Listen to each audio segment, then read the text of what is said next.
illegal alien border crossing on President Biden's watch. At the same time, there's been a 57% decrease in the arrests of criminal illegal aliens and a 67% decrease in deportations of criminal aliens. This complete lack of enforcement of existing law has caused unimaginable human suffering across our country.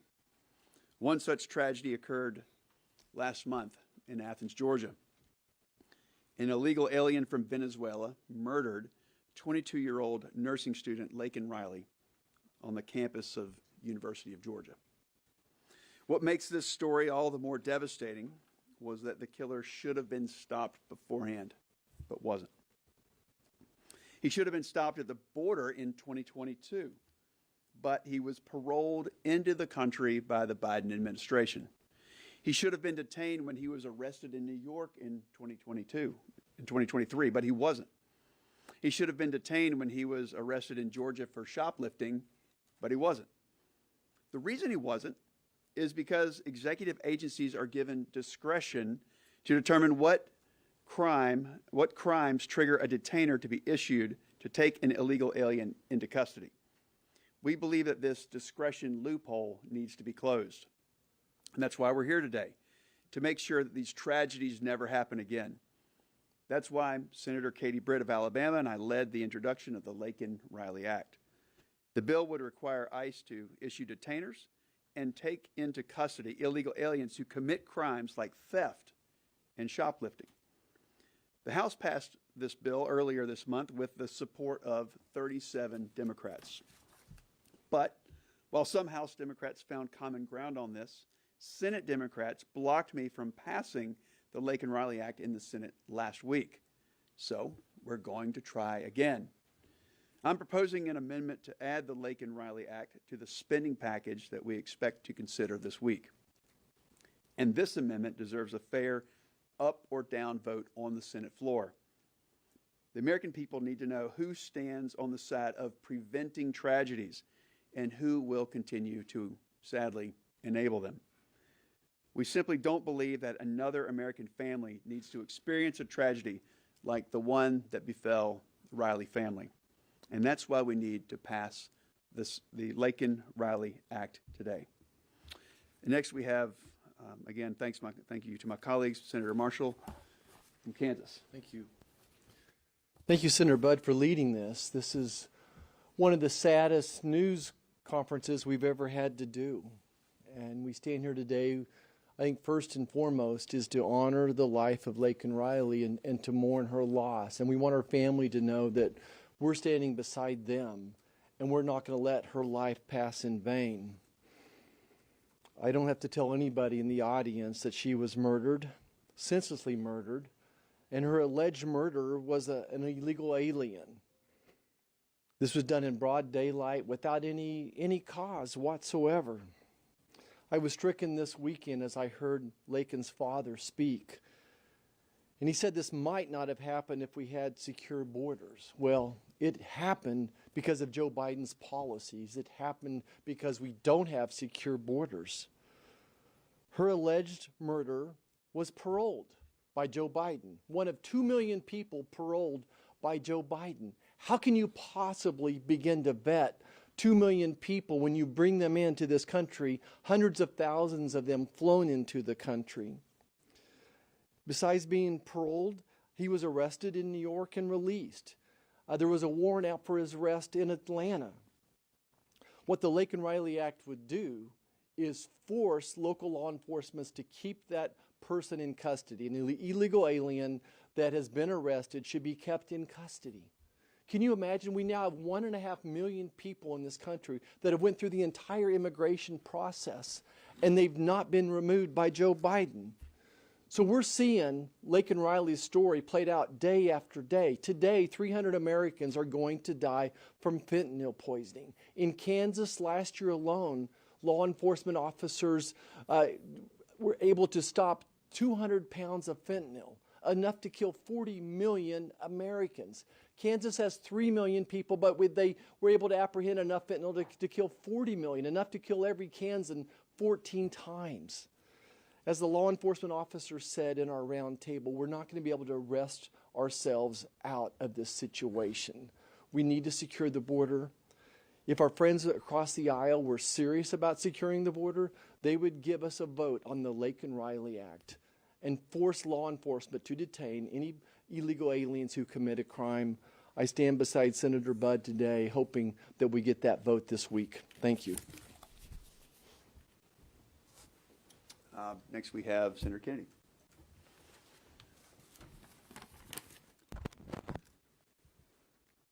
It seems to me that President Biden's State of the Union address notwithstanding, the State of the Union today can best be seen in the grocery store and at the southern border. In opening up the southern border, and that's clearly what President Biden and the Democratic Party has done, he and they have clearly summoned spirits that they can't control. As best we can tell, about 9 million people, 4 Nebraskas, have come into the United States. And we do not have the slightest idea who they are. I think in opening the border, part of the motivation by my Democratic colleagues was political. I think part of the motivation was and is based on policy. I think many members of the Democratic Party believe that vetting people at the southern border is racist. Most Americans don't agree with that. They think it's prudent. They don't hate immigrants. They don't hate foreign nationals. Most Americans see the southern border like they look at their front door of their home. Most Americans lock their front door at night. They don't lock their front door at night because they hate absolutely everybody on the outside. Most Americans lock their front door at night because they love the people on the inside, and they just want to know who's coming into and out of their home. They consider that to be prudent, not racist. The Riley Act is yet one more attempt by the Republican Party to try to stem the chaos at the border. And make no mistake, the border is chaotic by design. The Democratic Party, led by President Biden, now clearly believes in no distinction between legal and illegal immigration. If according to the Biden administration, if you are a Nigerian doctor or a German engineer and you want to come to the United States legally, and you've filled out all the forms, and you've undergone the vetting, and you're waiting patiently in line, you're a chump. You're a chump. Because this administration believes there should be no distinction between legal and illegal immigration. The final point I want to make is that there's another provision in the Riley Act that you should pay very close attention to, because it would be far-reaching. And that is, this statute, if it becomes a statute, this bill, if it becomes a statute, would create a cause of action for a state, probably through its attorney general, that can prove damage, to sue federal officials who do not enforce America's immigration laws. Thank you, Senator Kennedy. Senator Cornyn of Texas. Thanks, Buck. Thank you. Well, we're gathered here today to honor the name and the life of Laken Riley. Sadly, Laken is not the only casualty of the Biden border crisis. Several months ago, an 11-year-old girl was found dead in her family's home in Pasadena, Texas, outside of Houston. The individual charged with her murder and sexually assaulting her entered the United States illegally last year and was released to sponsors in Louisiana. That's just one other example of countless tragedies after tragedies after tragedies that families have had to deal with because President Biden does not believe in enforcing the law. The only conclusion I've reached is he simply doesn't care. He doesn't care about the loss of Laken Riley. He doesn't care about the loss of this 11-year-old girl from Pasadena, Texas. And so it's up to us to make sure that the status quo changes. And frankly, this is one step in that direction. I want to thank Senator Budd for leading this effort today. But coming from Texas with a 1,200-mile common border with Mexico, we have been on the front lines of this tsunami of humanity coming across, and the drugs that Senator Marshall mentioned that took the life of 108,000 Americans last year. And then there's the 300,000 unaccompanied children that have been placed with, actually I think it's closer to 400,000 now, children, minor children, placed with sponsors in the interior of the United States, and the Biden administration says it's not their responsibility to determine whether they're going to school, whether they're getting health care that they need, whether they're being trafficked for sex or being forced into involuntary labor. Secretary Becerra said as much last week at a hearing before the Senate Finance Committee. The American people will be able to vote on this issue in November. This will be one of the most important, if not the most important issue that the American people will be deciding in November, not just in the vote for the next president of the United States, but the vote on who controls the majority of the United States Senate and the House of Representatives. So we're here to honor the name and to grieve with the family of Laken Riley. But the best thing that can come out of this terrible tragedy is for some good to occur, and that will be to change the status quo and to change the people who are currently responsible for the Biden border crisis. Thank you, Senator Cornyn. Senator Ricketts, Nebraska. Thank you, Senator Budd. Again, our condolences to Laken Riley's family on this horrible and senseless tragedy. President Biden's open border policies have led to a humanitarian and national security crisis at our southern border. He is responsible for the human trafficking, the sex trafficking, the child trafficking, the drug trafficking that is going on there. And now we see the results of his illegal use of parole to parole in last year 1.2 million people into this country. Jose Ibarra, who is alleged to have committed this crime, was one of the illegal immigrants that was paroled into this country in September of 2022. He went to New York because once you're inside the country, you can move around freely. That makes every state a border state. And in New York, he was picked up for child endangerment, not detained. He went to Georgia, picked up for shoplifting, not detained.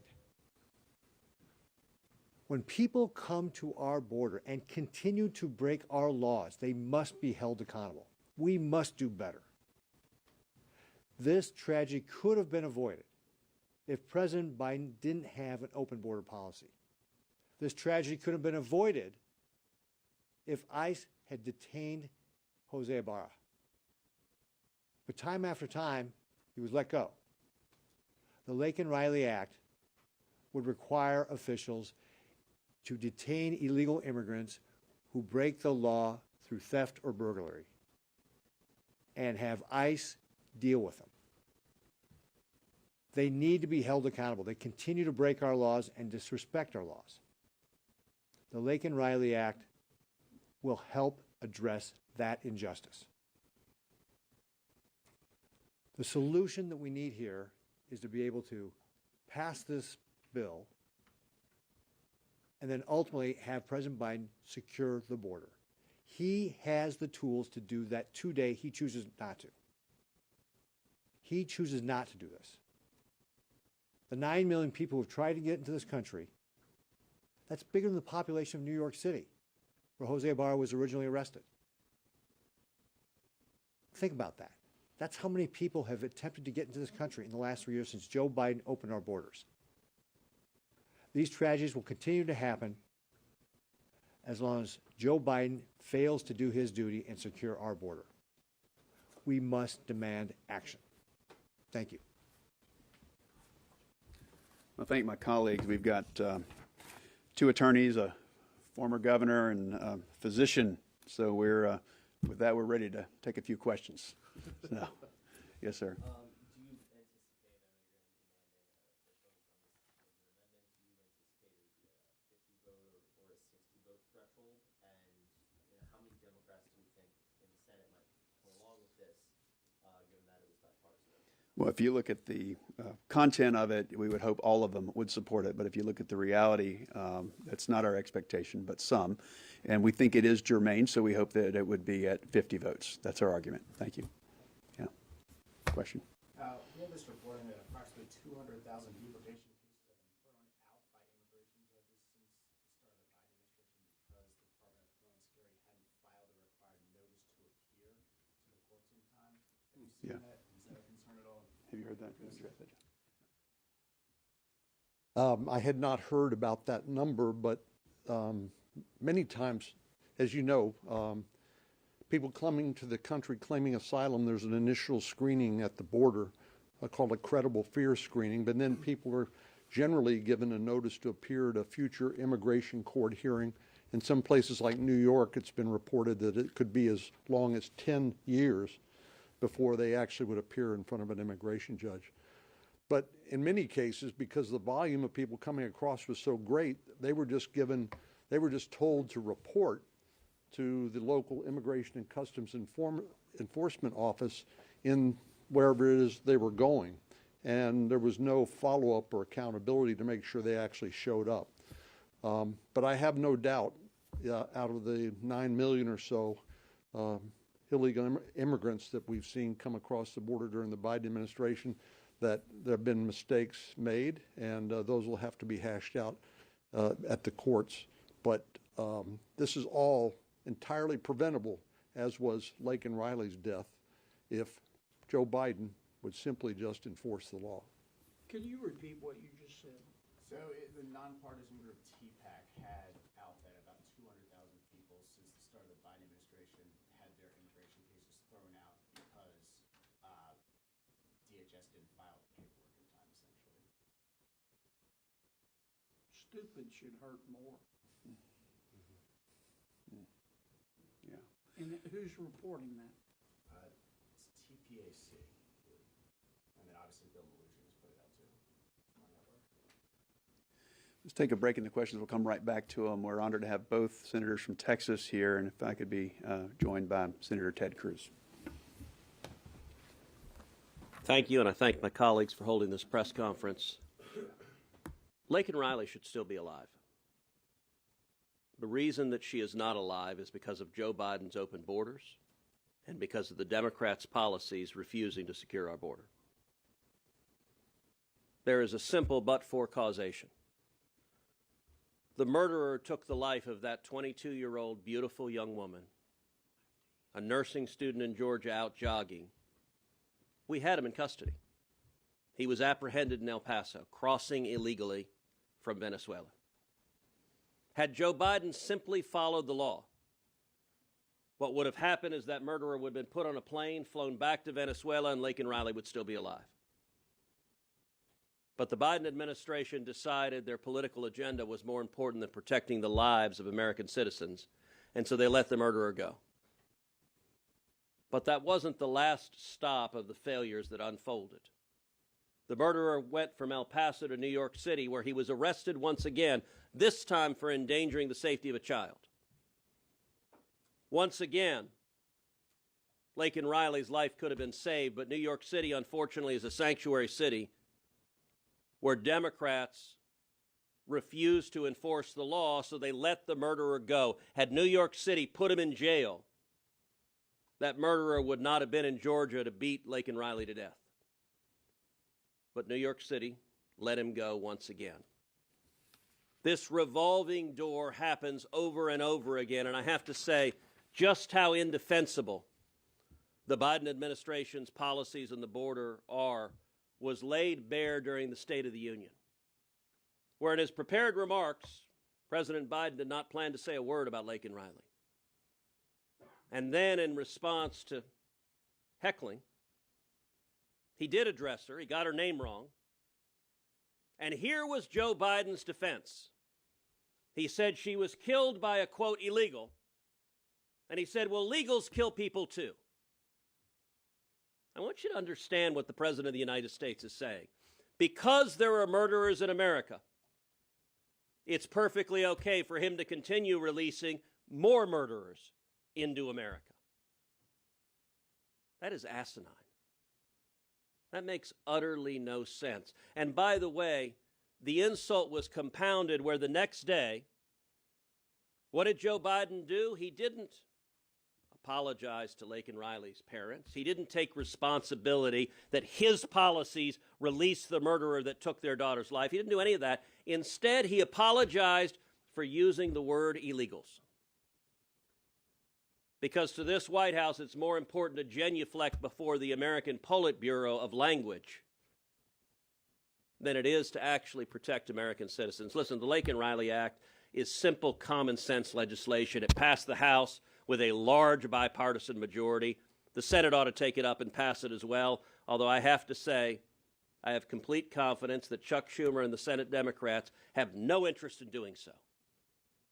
Because the sad priority of this White House and of the Senate Democrats is they put illegal aliens and criminals consistently higher on the priority list than protecting the lives of American citizens.